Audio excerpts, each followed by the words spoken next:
Hi, everyone. Thank you so much for joining tonight.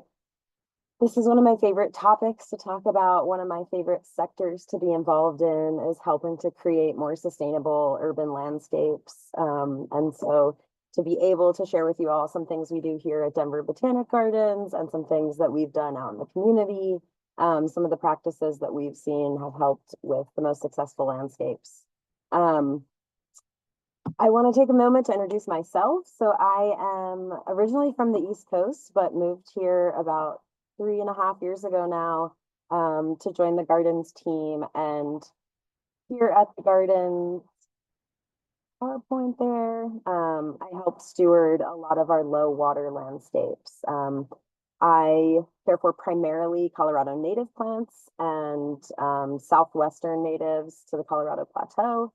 And then I also take care of a ton of our cold hardy cacti and succulents. So while you'll see a lot of those in my presentation, they are not the only things that grow in low water landscapes. So don't be daunted. Here at the Gardens, I take care of the wood border. So it's a garden that represents our local to Colorado Eastern Plains, including the riparian or water areas, as well as the drier shortgrass prairie. And so of our next garden, which is a collection of our cold hardy cacti and succulents, specifically prickly pears and claret cups. This earth garden, our dryland mesa garden, and they are two of the driest gardens we have that do not receive supplemental irrigation at all throughout the season. So these spaces are really only the toughest of the tough make it. I do some hand watering, but I try to keep that to a minimum and just for the period of establishment. This is a shot. Well, proof that these landscapes can be engaging and dynamic and lush despite being incredibly low water. This is a little bit on Mesa, which is a little bit different than some of the other gardens here. And then I also am fortunate enough to spend a lot of time working for DBG out in the field, specifically in the Eastern Plains and also in some of the Alpine. So one of the projects I work a lot on is with the Nature Conservancy at Fox Ranch, and that is kind of near Yuma. And so really dry limestone bluffs and a lot of the plant communities that go with that. And then I do a little bit of work in the Alpine as well. So kind of run the gamut of all Colorado natives and have done a lot of experimenting with what they need to thrive and establish here.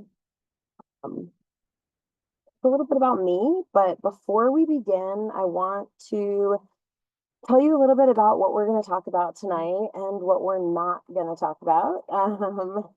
And so what we're not going to discuss is this xeriscaping, right? One of the main things we're talking about, main word, xeris, which just means low water, and not xeriscaping, which is what is often said and what these pictures inspire, which is just using gravel or large rock as a mulch and really defining some plant zones outside of that. It's terrible for the plants, it's terrible for the soil, and it's not very engaging to look at. Usually it also involves landscape fabric, which if you've ever tried to remove or use, you know, it's kind of a nightmare. And then there we go. What we're also not going to talk about tonight is using overused, inappropriate plant material for the urban environment. And it doesn't take a very long drive around Denver to see this. And although these are plants and they're functioning in the landscape, they're not really providing habitat or forage. They don't usually look that great. And while they're fine, and I'm not going to hate on your Carl Forester or your Spirea, we can do better. And part of this is helping to educate you all on how we can make more diverse choices, because ultimately having greater urban biodiversity is what we want. Oh, So this is what we are going to talk about. And why do we care? So I think one of the important things to start with is where we live, right? We live in the steppe region. We live in one of the four main steppe regions of the world. And here in North America, our steppe is defined by the Great Plains region and then by the Intermountain region. And that's the region between the Rocky Mountains and the Sierras, so sort of the Colorado Plateau and the Great Basin. Um, what is a steppe? So for those of you who don't know, I briefly want to touch on what defines a steppe biome. The, the Eastern Plains, there's the Colorado or the Cottonwood riparian area, and you're going to hear me use that term riparian, and that just means near the water.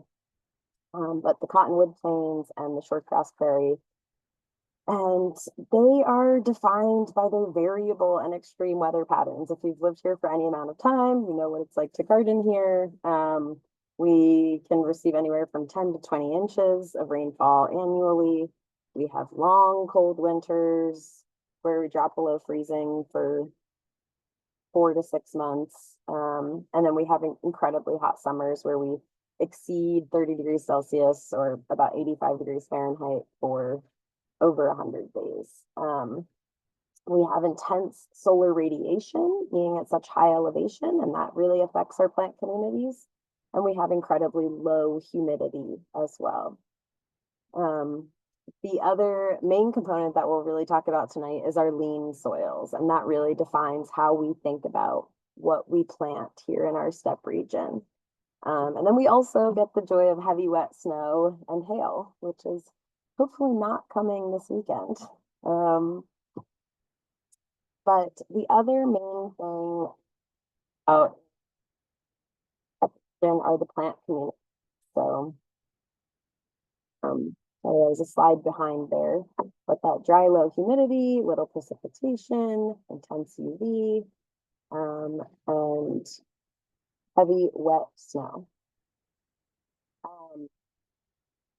As compared to the East Coast, right? And so a lot of our best practices that are out of the literature on from the UK originally, and then from the East Coast after that.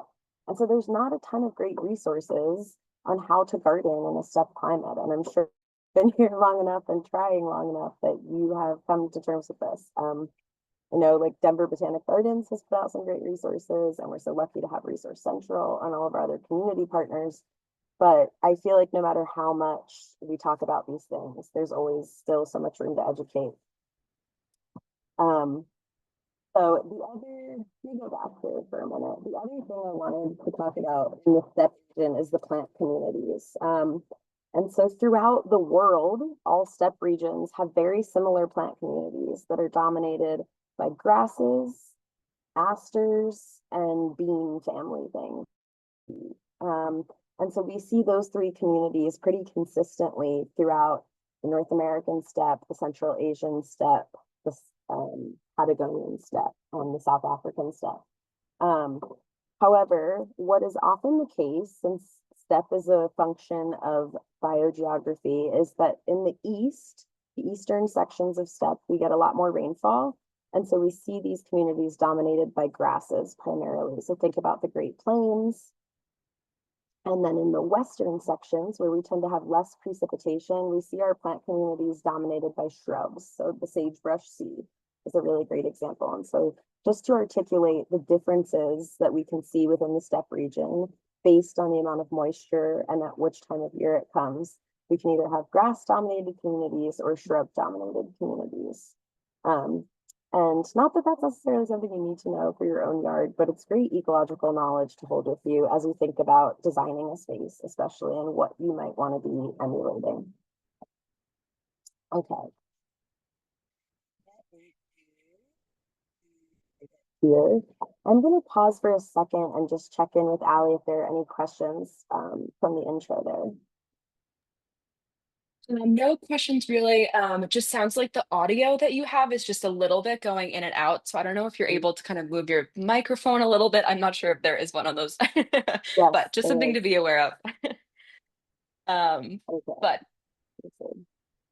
Okay. Sounds great. Please stop me if it's a problem. okay, will do. But Okay. otherwise, no questions. Thank you so much. Okay. Thank you. So we often talk about right plant, right place. It's a really common phrase in horticulture. And one of the main um, tenets of this is assuming that you know what that place is and what the needs are for it. So now that we've established our steppe climate, let's talk about the practices that are going to create success here in this environment. First are its soils. As I mentioned, have poor lean soils in the steppe regions. However, here in Denver, we have heavy, wet clay soils. And so there's some things we can do to work with the clay that don't involve large scale amendment and that can help to emulate the environments that our native plants come from. And I think that's one of the biggest pieces of thinking about how to design a garden or a landscape with low water native plants is that we really just have to look to nature and what conditions help them thrive there.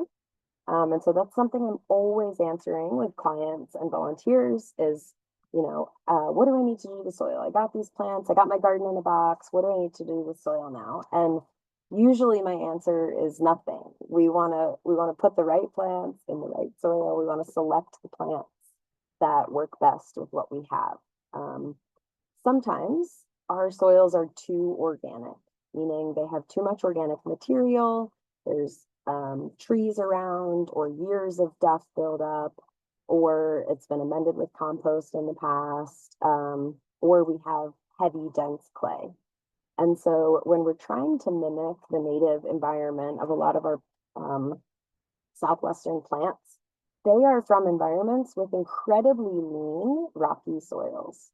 Very little organic matter because it usually desiccates and gets blown away.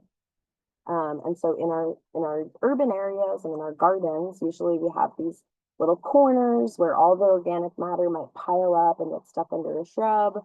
And so we just want to be cognizant of how much organic matter is building up in our yard and to our native plant community. So one of the things we are always preaching here is inorganic soil amendment. That means adding rocks or stone. And so one of our favorite, most accessible things is called squeegee. Squeegee is about 1/4 inch and smaller. It's smaller than a pea gravel. Pea gravel will work if you can't find anything smaller, but plants really having those smaller air pockets is beneficial. And that is for a couple of reasons. One reason is it increases air exchange and it improves porosity. So especially when we think about clay, when we add these rocks in, it really helps create more porous room for the roots to penetrate. And often those porous air pockets will allow for better branching roots. Usually the root will hit an air pocket and usually they can't grow directly into air, but they'll branch and seek out the soil that is amenable to them. And so what we typically recommend so that you're not amending your entire landscape is to just amend as you plant in the planting hole. And that really helps increase drainage during that establishment phase where we're most concerned about the crown of the plant rotting. That's usually where it rots first, is where it meets the soil interface, rots out. So this is one of everyone's favorite topics about removing existing turf and vegetation. And so we can definitely get into more specific questions around this. But one of the ways that we have done it really successfully here is to remove the turf and put down a layer of the squeegee or the amendment as a mulch, and then plant through it so that as you plant, you're adding some of that to each hole. And that makes the effort of the job a lot easier. If you weren't going to do a rock mulch covering your entire garden, then you could just amend each hole as you go. But we have found that once you remove the turf, at least 3 inches of squeegee works well to help suppress turf regrowth, and then allows you excess to plant into the holes as you work. And so typically that's about a 50%. As you dig your hole, you're going to take out about 50. I think I have a photo here for you. No, maybe it's a little bit later. We'll dig the hole for the plant, and as you backfill, you're going to use about 50% squeegee to 50% soil. And as you see here, we're doing that because we're mimicking nature, as I mentioned. So there's Penstemon perryi in habitat. You can see it's growing out of basically gravel. And then our Penstemon coral baby here at the gardens.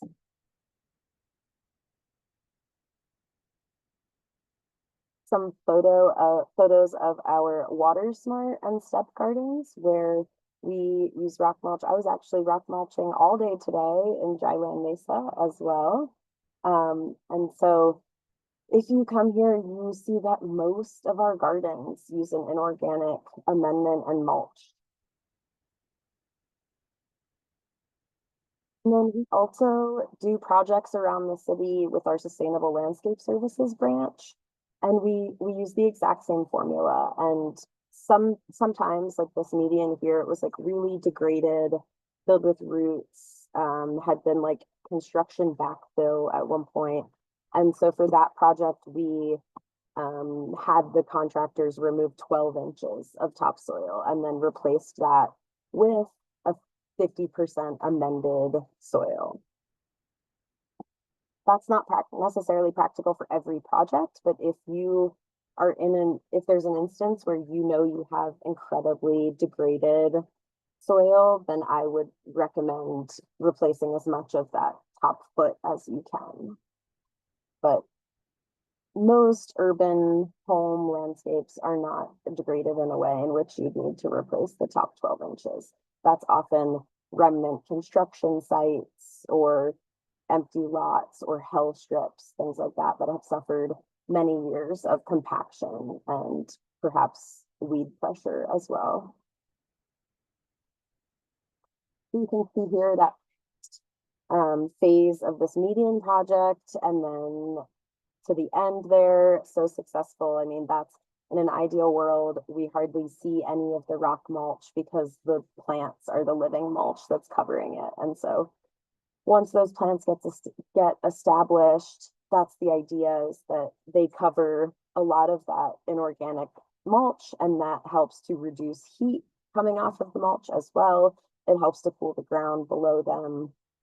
And so you can see here, this was weekly irrigation in season 1, and season 2, just monthly irrigation.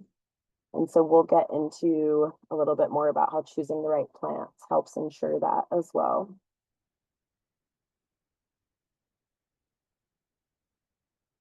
This is just a shot from our Sustainable Landscape Services page.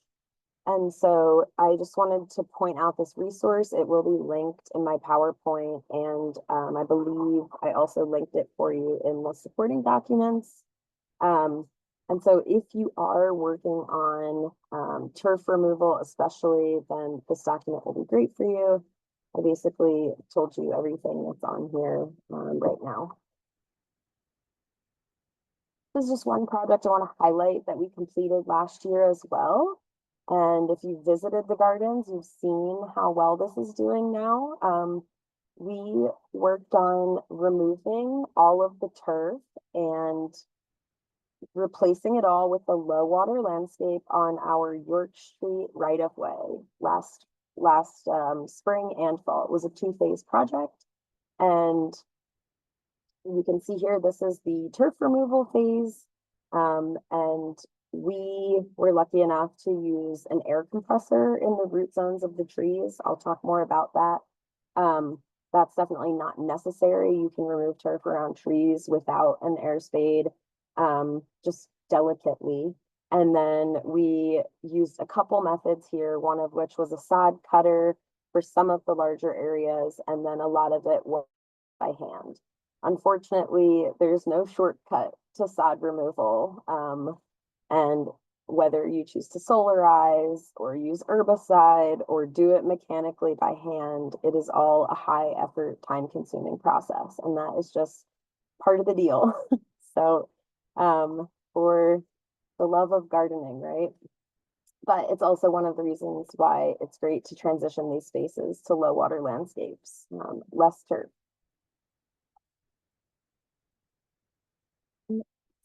I think this is just more photos of how time consuming turf removal can be, and really no shortcuts. But you can see here, we prepped the beds. After that, after you remove the turf, there's about a 3-inch drop from the sidewalk there.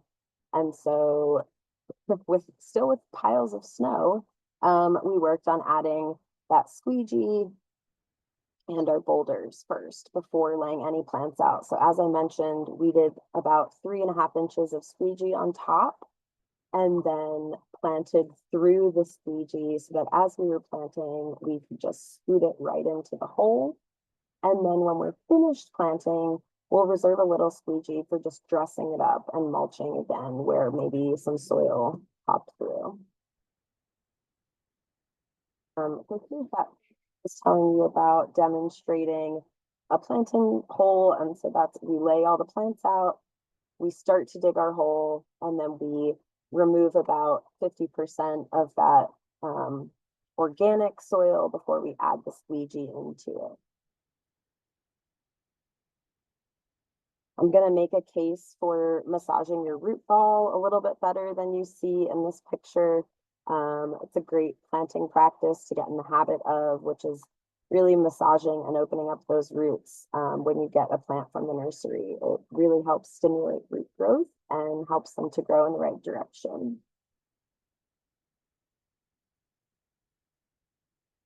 And there you can see the final product. That rabbit brush is all neatly tucked in there with 50% of squeegee in the planting hole. And so now all of the roots that came in that root ball have access to great drainage and won't just sit in wet clay.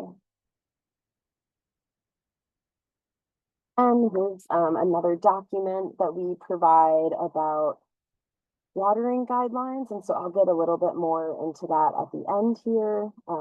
But again, just really helpful PDFs for after this, and like go out into your yard to do it. What do I do there? Please use these. So I've spent a lot of time talking about rock mulch. It is the gospel I will preach. But there is a time and a place for organic mulch, and I know that rock mulch is not the aesthetic that everyone is looking for. But there are a lot of different wood and chip mulches out there that are not great choices. And so if you're going to use an organic mulch, what are the best options? And so again, as you can see on my slide here, we do recommend that even if you want to top dress with an organic mulch, that you amend your planting hole when you're planting low water native plants or xeric plants. I want to clarify that not every plant you plant has to be native. You can use xeric non-native plants as well, or plants with low water requirements.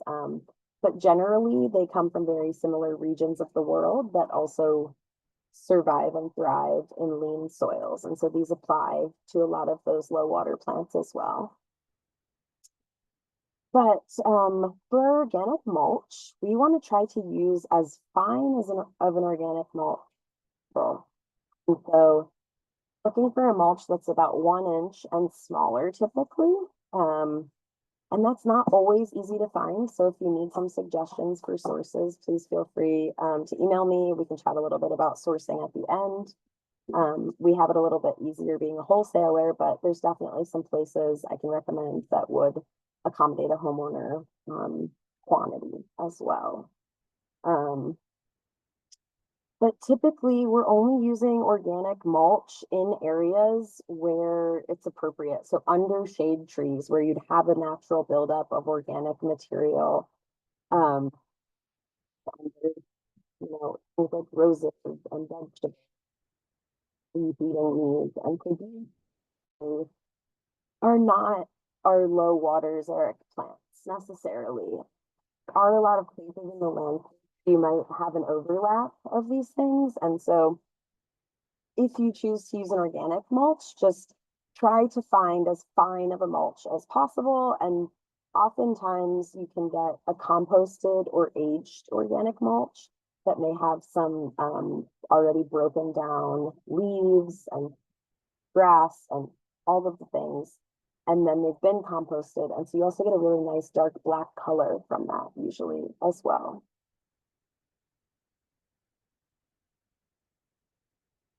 What we like to try to avoid is that really large bark mulch. And it just takes a very long time to break down, and it can pull nitrogen from our plants as it does break down. And then it also tends to soak up a ton of moisture and not really be available for the plants. So because it's so coarse, it soaks up that moisture and the roots really don't have access to it. And it never really leaches back into the soil. It just evaporates out of those chips. Um, Happy to answer any further questions about mulching with organic material as well.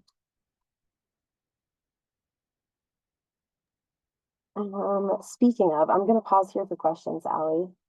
Great. Yeah, perfect. I was going to pop in because there are a few questions here. So, So yeah, you mentioned that you might touch on this at the end, but people, in addition to wondering about the kind of really fine wood mulch, sourcing that, also curious about where to find squeegee. mm, it is available from pretty much all landscape supply places. And so we use Nix, and we also use Bedrock Landscape Supply. Um, there's also Ewing and Alameda. Often you can source squeegee from a Home Depot or a Lowe's. Sometimes it comes in bags. But I think the best, usually what we recommend is like go to your local place and ask them. They usually have the best information, especially on the retail side of how to get a customer those things. Alternately, you can go through a landscape company, whether it's a maintenance or a build company, and have them deliver it to your house, even if you don't want them to install it, or you could have it just delivered to your house through a company as well. Awesome. Great. Thanks. And then we had a couple questions about the difference between and maybe in addition to using expanded shale instead of squeegee. Yes, so once you get into the inorganic amendments, there are a ton of options. Expanded shale is fantastic as an amendment. It's very light, it holds some water, it has a really nice color. However, it can be expensive and it can be difficult to source. And so if someone was looking specifically for expanded shale, I would recommend you email me separately, and I'll provide my email for everyone at the end as well. Because I know that we have a source. I'm not sure off the top of my head who that is. I know we've struggled in the past to find a reliable source for the shale, but decomposed granite is also a great option. And so same thing, if you go to your local landscape supply company, they have bins usually of different materials that you can look at and choose from right on site. I know currently for one of my projects, I'm using a mixture of a black chip granite and a small pea gravel. And so it's a really nice multicolor inorganic amendment, kind of medium weight, medium porosity. And so there are a ton of different options. The shale, especially, like there are communities that really thrive with the expanded shale, and it also has a specific aesthetic. And so I think it's just being sure that you need that before you go that direction. It can be one of the more expensive amendments or mulches. Great. Awesome. Maybe one more here. Would a plant get root bound if you amend the planting hole but not the entire site? So I know that you mentioned that, but just wanted to more clarification on that. Yeah, that's a great question. I think there are things we just don't know as gardeners either. And I hear the train of thought of that question because we often say in a nursery pot it gets root bound, right? It's just happy in its environment. The roots keep going around. And if you don't massage the roots when you plant, you'll often kind of see that still, where you can just pull the plant out of the ground and it's still the shape of a pot. But I think this is an instance of like we're doing the best we can with the environment we have. And so when we're amending just the whole, it's because the effort and labor and practicality of amending the entire planting zone is not really practical. And so I think in an ideal world, maybe you amend the entire planting zone and you aerate and create, homogeneous conditions throughout. But I think the other thought process within this is that we really want to get plants through that establishment. And so once they have established themselves, usually their roots are going to do the work of pushing through that clay, finding air holes. Roots are very impressive. Roots can break rock. Roots have enzymes that can literally break through rock and extrude nutrients. And so I think often we don't give them enough credit. So I think, yes, great question. There's a possibility that once the roots reach the edge of your nicely amended planting hole, that they may slow down to some degree.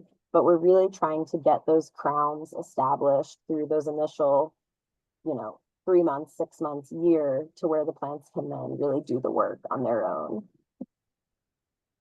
Right. Awesome. Yeah, I think we can go ahead and continue and maybe get back to these other questions if we've got time at the end. So thanks, everybody.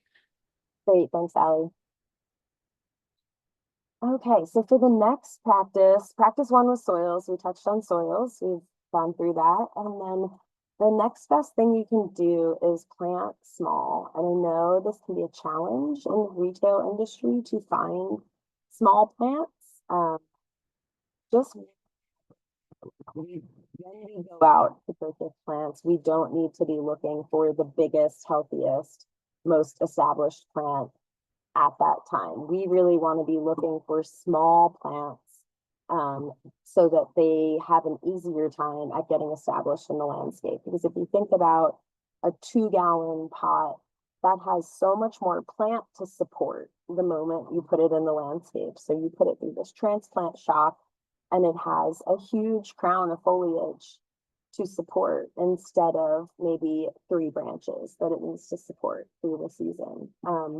So this is one of the things that I think we do most in botanic gardens, is use smaller plants and even landscape plugs to get some of these new gardens established. And so you'll see these images are from when we redid our perennial walk here at the gardens. And so about 3 years ago, we started the process of renovating this walkway. And I just want to give you a little background because I think it's a great piece of our mission. This walkway is a very traditional perennial border. It was like an English style perennial border. And a couple years ago, we thought about how we could demonstrate low water Western plants to the public in a way that was really appealing. And so we said, let's redo the perennial walk, but with all of these xeric low water plants of the West, so that we can show that you can have your English style border here, but using plants that are more regionally adapted. And so what you can see on the picture on the left is the size of the plants we were putting in and how we planted a lot of them. And then on the right there is the second year. And this year it is well on its way, despite all the rabbits. But so what we're recommending for perennials is a quart size or smaller. And so that is what you see generally most of those plants in the image on the left. And then for shrubs, recommend a 1 gallon or what's often called a number 1 in the trade. And then trees, we're looking at about a 1.5 inch caliper. And so that's the diameter of the stem. And it's really easy to want to buy plants that are larger than that. I think especially the shrubs category, where they're not often sold in 1 gallons. Nurseries often want to beef them up to be as big as possible. into maybe a 3 gallon or even a 5 gallon plant. But if you can plant a number one, your plant is going to be happier. You're going to be happier because it's way easier to plant a 1 gallon than it is to plant a 3 or 5 gallon plant.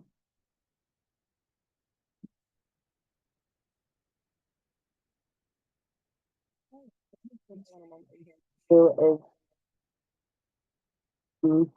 and they're not often available at your like garden center. You know, sometimes like your annuals come in more of a plug shape, like little petunias or pansies and tiny little 6 packs.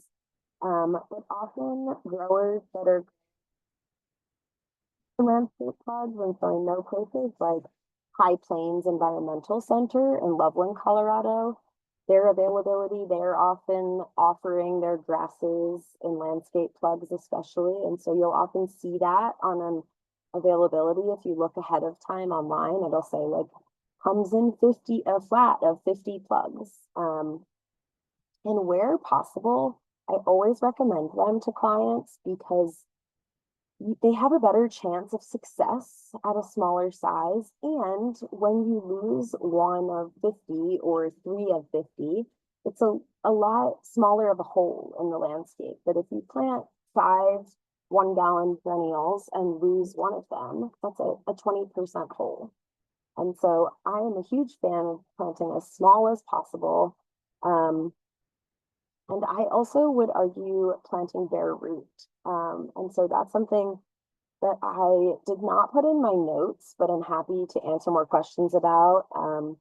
But in our spaces here at the gardens, I pretty much exclusively plant bare root plants. And so what that means is I'll get these lovely plants from the nursery, we get taken out to the gardens, get ready to put them in, and instead of taking them out of the pot and massaging the roots and putting them in the ground, we take them out of the pot and dunk them in a big tub of water. And so we essentially wash all of the soil media and perlite off of the roots and plant the plant bare root. And so this allows for a quicker establishment and allows for the roots to immediately have to adjust, and it sort of skips that step we talked about of like becoming root bound in the nursery media or in the planting hole. It really forces the roots to acclimate faster. And that is an incredibly common practice that botanic gardens especially utilize. I think you don't see it as much in the landscape trade because it takes some time. But if you're working at a small scale and you have that time and you're working with this plant community, I would definitely recommend bare root planting.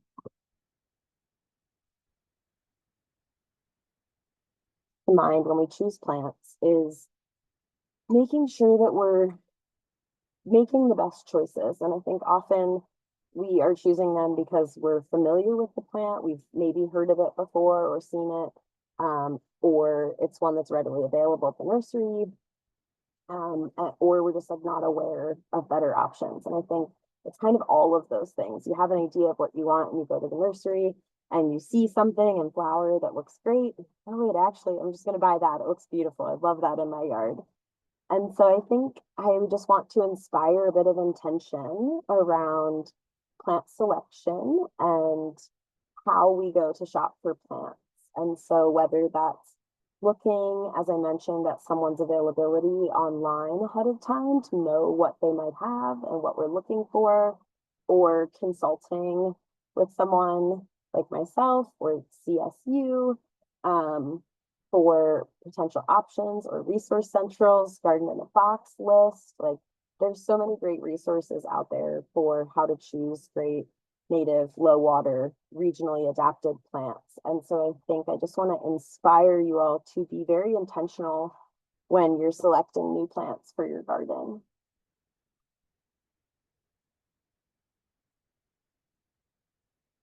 And that said, I did link in here as well a PDF to some of our best regionally adapted.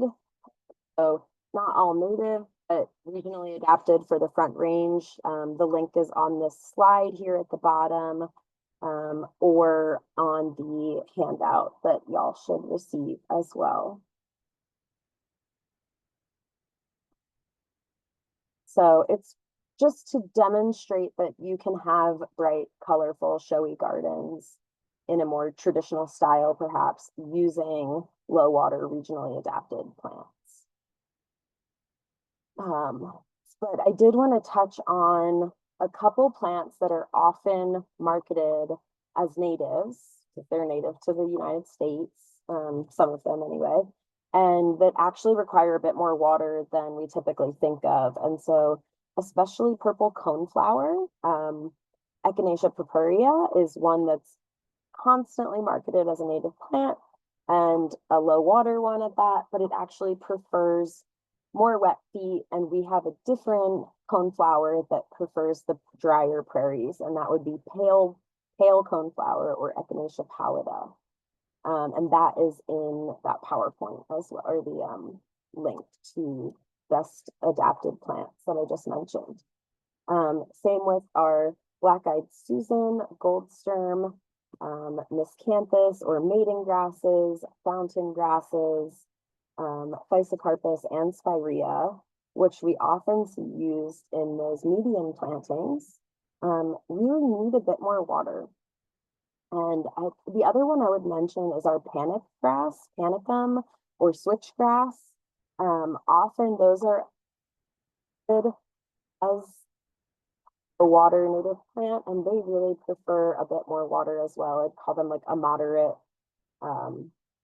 water needs.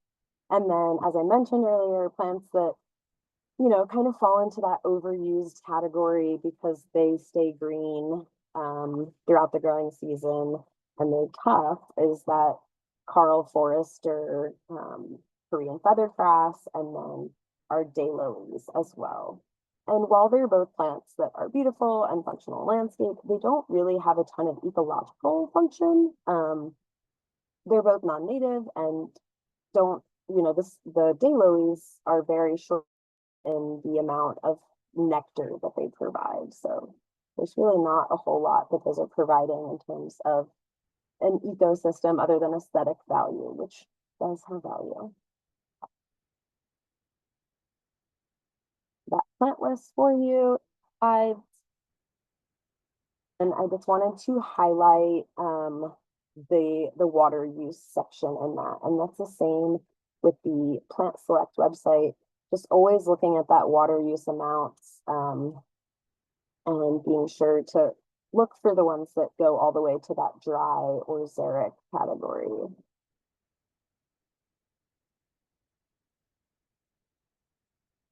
So, right practice number 2 was planting small and planting. And I'm going to move into the practice number 3, which is watering appropriately.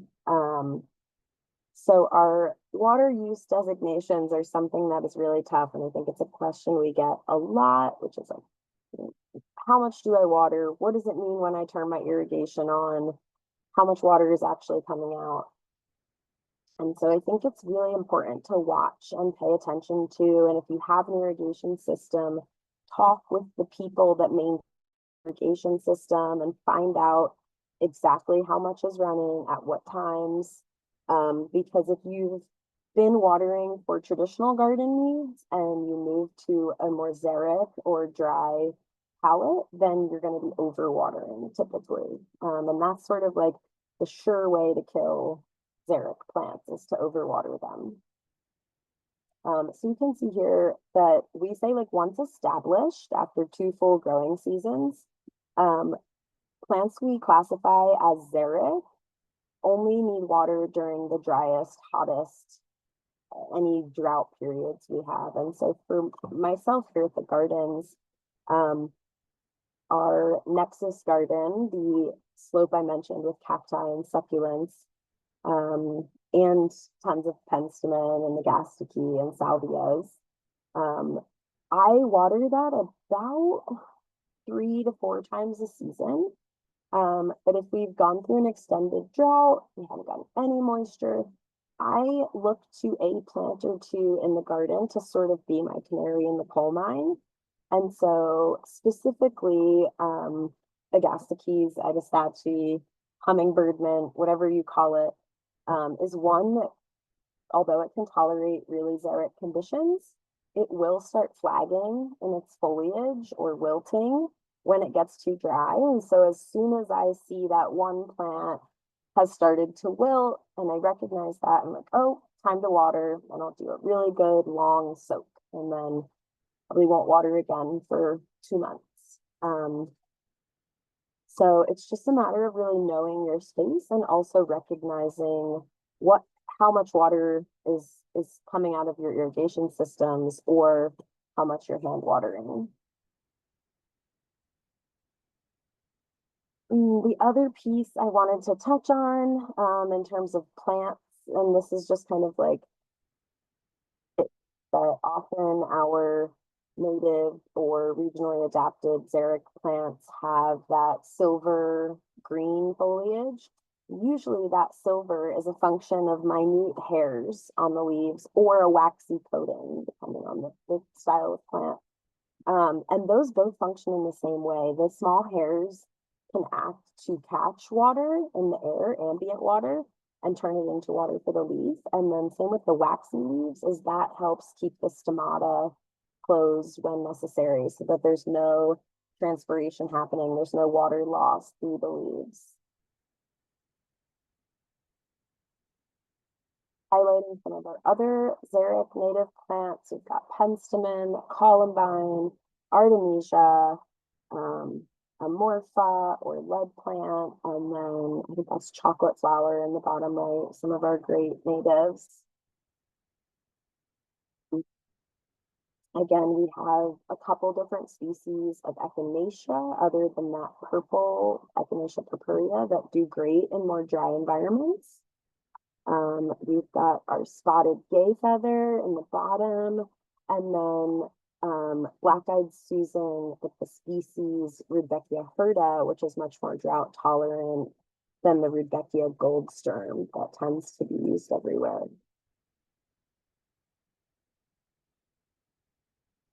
So look to plants native to different steppe regions around the world. And so obviously two of the favorites that we use here a lot are the Nephophia or the red hot poker and the ice plant.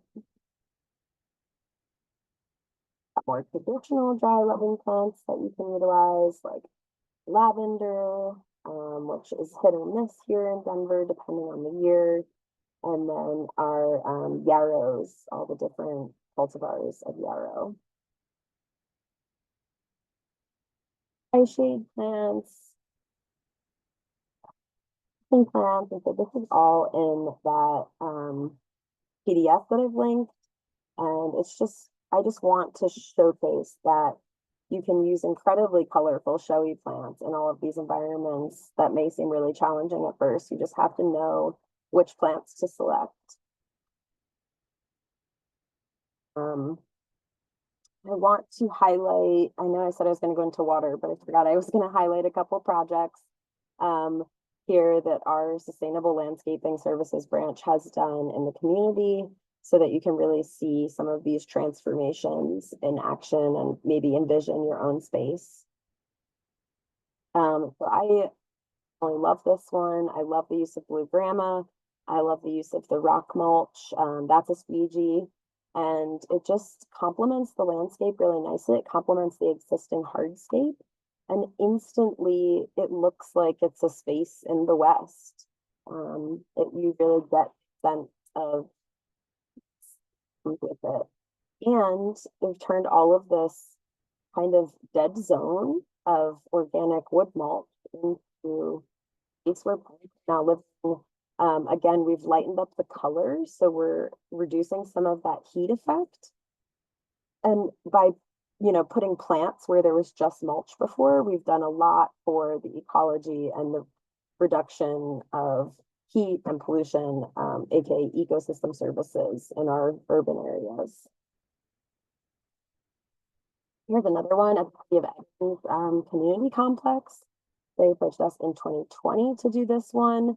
This is a great example of some of that xeriscaping with a few Carl Foresters surviving dotted around the landscape. This is maybe a barberry in the front there or a spirea. And again, here it instantly looks more alive, and often the plants that we're selecting for these spaces are plants that love to reseed and self-sow. And so this landscape won't be empty for very long as all of these plants start to set seed and get established. A lot of this bare ground that's currently in organic mulch or rock will be covered by plants, which is the ultimate goal. That living mulch is the most functional mulch we can have. There's another great turf removal right of way in the town of Severn. A garden they intended to build as well. And again, you can see like the function of this space to go from turf to a highly floral, highly productive ecosystem is amazing. This now supports pollinators, birds, invertebrates, small mammals, you name it.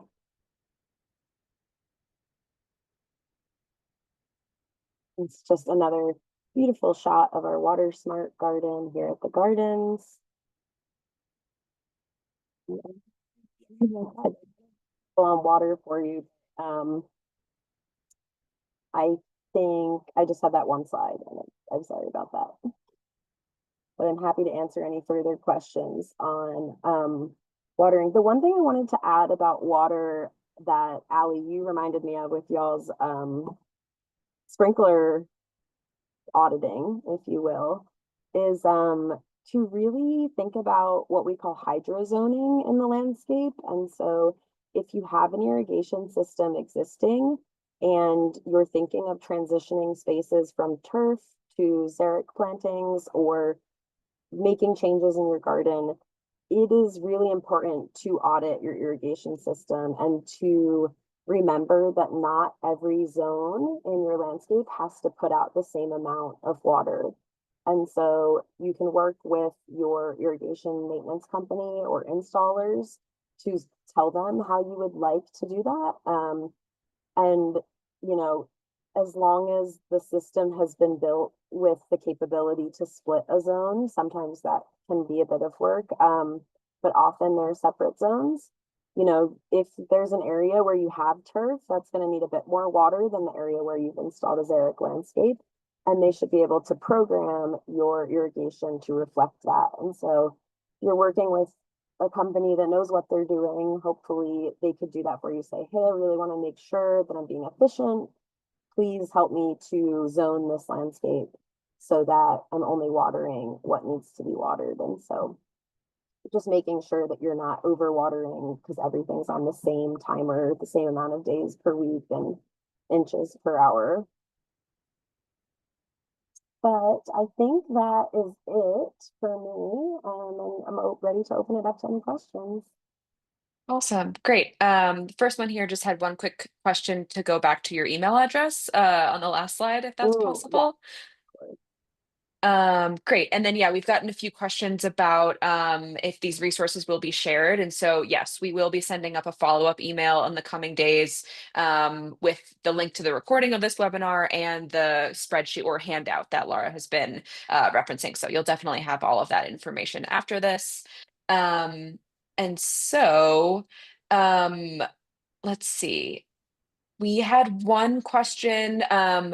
Someone already has a weed barrier down. And so say you have an area that maybe has some existing organic mulch, has an existing Mhm. weed barrier.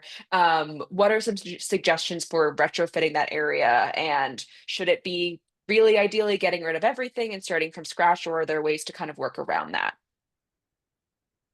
I think in a night, and a great question because that's a scenario that a lot of us have. Weed barrier was very in vogue for a very long time. Um, I think unfortunately, typically remove the weed barrier is, you know, if it's covering a vast space and you're only going to be amending a small space, you only have to cut it out of the area that you're working in or amending at that time. But you don't really want to like punch holes into it and try to just plant through those holes. If you have weed barrier, I'm sure you've noticed by now that it actually doesn't work to suppress weeds. Often it'll gather organic material on top of the weed barrier, and the weeds will germinate right on top of it or grow through it. So you definitely want to get rid of the weed barrier if you have it, and usually through that process, the organic mulch on top. But if you have organic mulch in the area, you want to get rid of the weed barrier and still plant a xeric garden, you can, of course, keep organic mulch on top if that's your decision.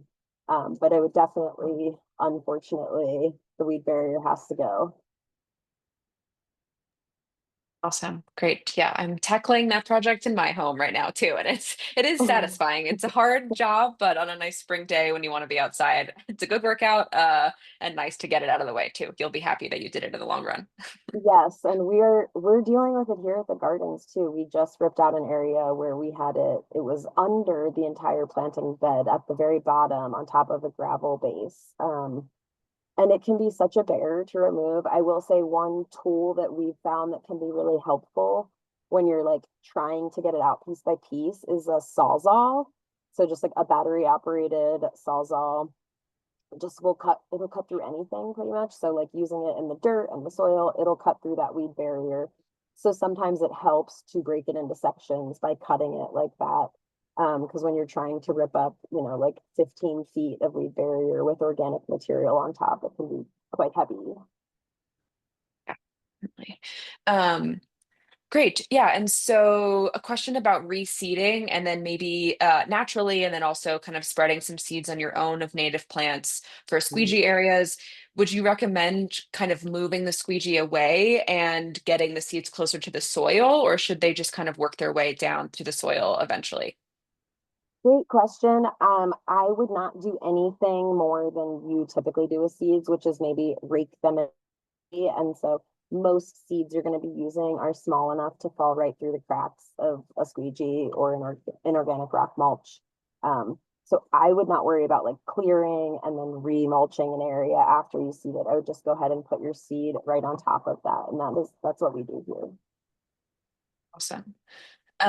Great. And then so on watering, when you first put a plant in the ground, do you start the once a week watering right away, or should you be watering more right in the beginning? And how long is that beginning period, if so? Great question. So um, I think if you're planting in spring and we're getting some moisture, then the once a week is a good place to start. If you're planting later in summer and it's drier, then you're probably wanting to water more like every 2 days, just to make sure that that plant's not desiccating immediately. And especially if, as I mentioned, you're using small plants and or bare root planting, you're going to want to keep them very moist for that first week and make sure they're not drying out instantly. Um, and then for the establishment phase, we usually say that's like 8 weeks about. And so making sure 8 weeks to 12 weeks. And so making sure that you're consistently watering for those first 2 to 3 months is very important. And then after that, you should be able to drop down. Awesome. So yeah, usually we're going to say like 1 inch of water per week. And I know it's often hard to measure quantities of water, especially if you're hand watering, but you want to water for long enough that you can imagine the water soaking all the way through. It's like if you're watering a pot, right? You're watering until there's water pouring out the bottom of the pot. And so you really want to make sure you're giving these things a good long soak that's not just hitting the roots of the plant, but that's really watering the entire soil around it so that moisture is available as it needs it. So great. So we had a few clarifications too, if using squeegee and this planting is recommended for trees as well as plants. So just wanted to clarify that. Yeah, and that it depends on the tree. So if you're Mhm. selecting, again, and this goes for pretty much all plants that we're putting in the landscape, you want to think about where that plant came from. What is it adapted for in its evolutionary history? I know you got to like think big and long about it, but where is that tree from? Are we planting a desert willow or are we planting a crabapple? And so I think it matters what we're planting, but generally, most most trees and shrubs appreciate better drainage, especially if you're here in Denver where we have heavy clay soils. So I think like if you had sandy soils out on the plains, that's a little bit different. Or if you're up in the mountains with a really organic soil, but especially here in Denver, you're rarely going to damage anything by giving it improved drainage. So great. So one question too about using newspaper or cardboard as weed barrier. Is that a good idea if you do want some weed barrier, or is it also not worth it? That's a little bit of that kind of more permaculture practice of what do they call it? Lasagna mulching or layering mulching. I think the intention is that that then breaks down in your soil. And so that's definitely very different than weed barrier, which is a plastic that we're digging up, you know, 30 years later. Um, and so I think that if you can achieve the aesthetic you want by using some layering, mulching, I guess, I would say go for it, especially in like a new zone. And I think the key is to really just make sure you can get a thick enough layer and then make sure you keep it really wet. So usually once when you do that, you want to keep that quite moist. And so I would say if you were going to take a route like that using a xeric plant palette, you'd really want to make sure that you're giving the plants enough space between the mulch. So like making sure you're cutting out a hole big enough in your cardboard or your newspaper or spacing them far enough from the plant that keeping it really wet is not going to create rot in the plant. So I think that's Great. the only, I think it's a great method. It's functional. If you use enough of it, it breaks down eventually. Often people put wood chips on top of it. Just being really cognizant that that system can be organic and hold a lot of moisture. And so to think about how you're using it around plants that want to be a little drier. So so one question that I might jump in on, and then if you have any insight too, is about a great question about whether we're seeing the market respond to provide more native plants. That's definitely a big challenge as we're kind of working on native plants. We see that with the Garden in a Box collection as well. And I would say I've been on the program for 6 years now and have definitely kind of seen an increased interest in native. So it is really exciting and really has, at least from our own perspective, from folks asking about native plants, have encouraged us to ask our nurseries about it. So just to say that really does work. Asking your nurseries and asking the people that you're buying the plants from to provide more natives does work. And I'm at least seeing some of them, you know, the efforts are small, but they're really exciting. And so yeah, I think that it's a slow but sure process, but still needs some more questions to be asked about more natives. So Laura, I don't know if you have any thing to add on that front too. Yeah, I would definitely echo everything you said, Allie. And I also appreciate this question because I think it's one of the biggest challenges with wanting to plant Southwest natives, xeric plants, you know, our plant select program here at the gardens that we're always championing. They're hard to find. And I think often what I tell clients is like, here's our wish list, and then we're gonna plant based on what we can actually get. Um, but I will say it does work. And I think you're like, as someone who was like a vegan vegetarian for a very long time, it's similar in that world where now the options are amazing and endless and so available. And so I think we're getting there with plants. I think the industry is just really slow to adapt. And it's something that we're talking about in the industry all the time is like, how do we support the local native plant nurseries? And how do we get more of them? And how do we increase the availability of native plants and not just clonal cultivars, but actually genetically diverse native straight species? And so I think asking for it is huge because nurseries need to know it will sell or else they're not going to grow it. And two, really trying to support the smaller local native nurseries when you can. And I think that's also a challenge. Plants are more expensive. Everything's more expensive now. Sometimes you have to drive further. A lot of times they don't offer delivery or anything like that. And I know, so I'm on the committee for the Landscaping with Colorado Native Plants Conference every year. That is a big, there's about 8 Denver organizations on that roundtable. And we're going to work on a source list to share with homeowners, especially because we have our source lists on the wholesale side, but it's a common question we get all the time, like, where do I find the Mhm. plants? And so our organizations are all going to work on creating a source list that we can share through forums like this. But I mentioned High Plains Environmental Center and Harlequin's Gardens. As someone who's kind of new to the area, I'm still working on all of these, trying to figure out who the smaller nurseries are. I know Chelsea Nursery out on the West Slope does an amazing job with native plants and shrubs. And then there's a new smaller one called Funky Thistle out there, and they're doing really great work as well.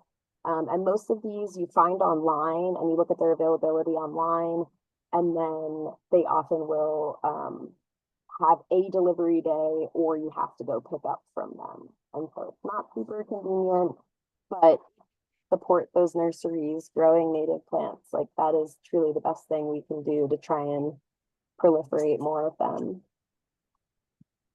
Definitely. Awesome. Yeah, a couple more here.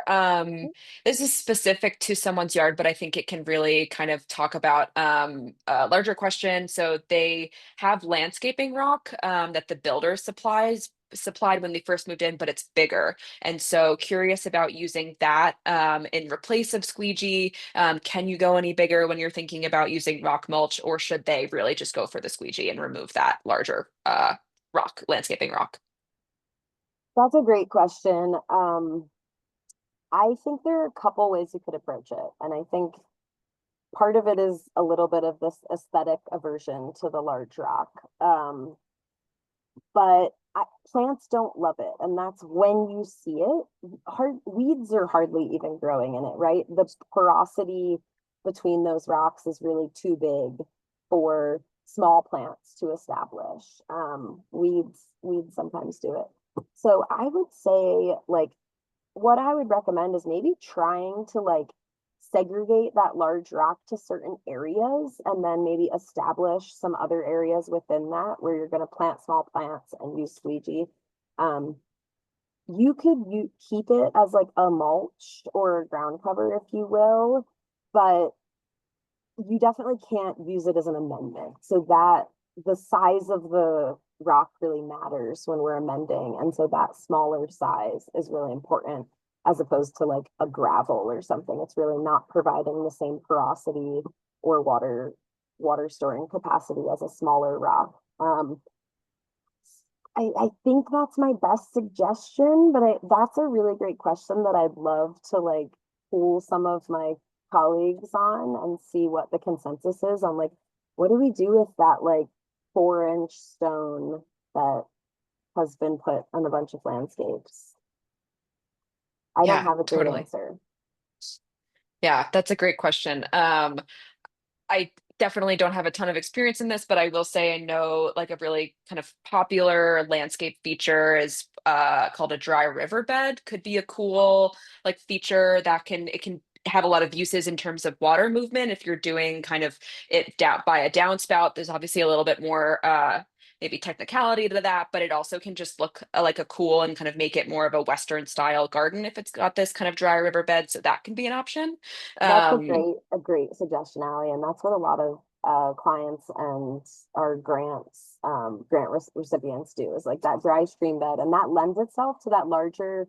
Usually, mhm. it's a rounder stone as well, so more of like a river rock. And then when plant and supplement with your squeegee, it looks really natural.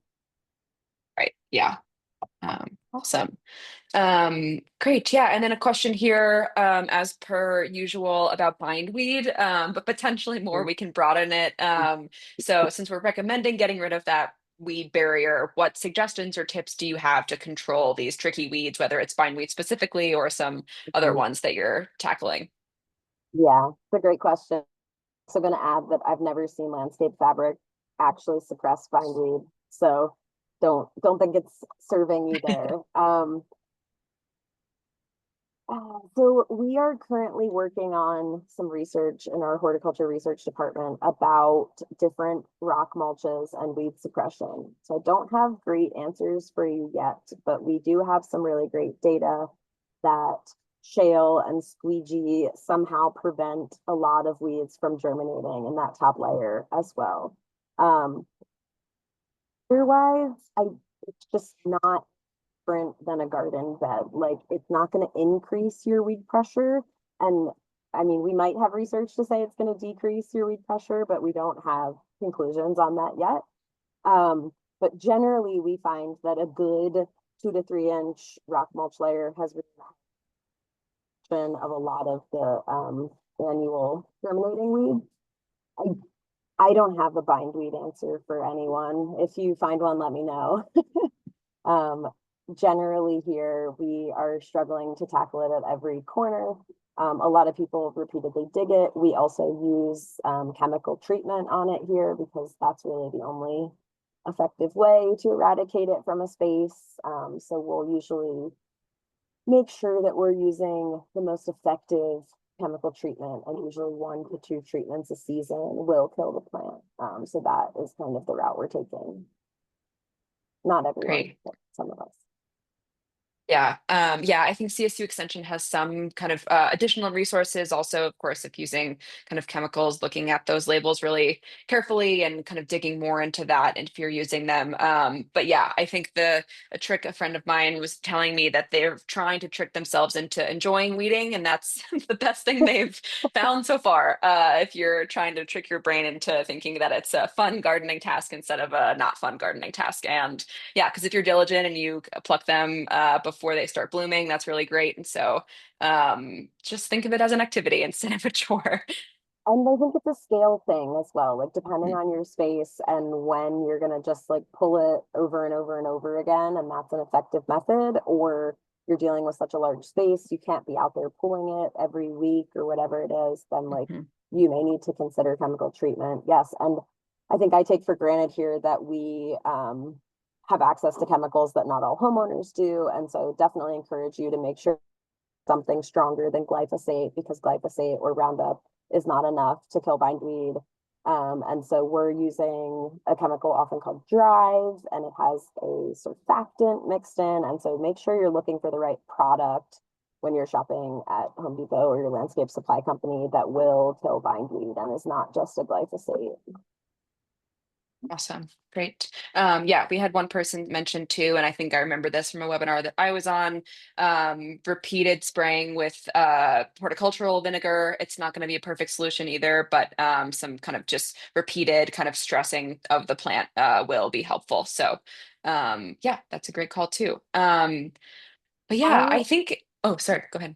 No, I'm just gonna add like to everyone, please make sure you're still practicing safe application with horticultural vinegar. It has this illusion that it is a safe alternative like vinegar, but it really is still a very strong chemical. And so please do not take it lightly. Great. Yeah, that's a great point. And then two just quick clarifications of the product that you mentioned that you use for bindweed. Drive, which I believe is, I'm just trying to remember the active ingredient in that right now. I can pull it up for you. Okay. Yeah, Drive Accelerate. Do, do, do, do, do. I'm sorry, I'm not seeing what that, let me see.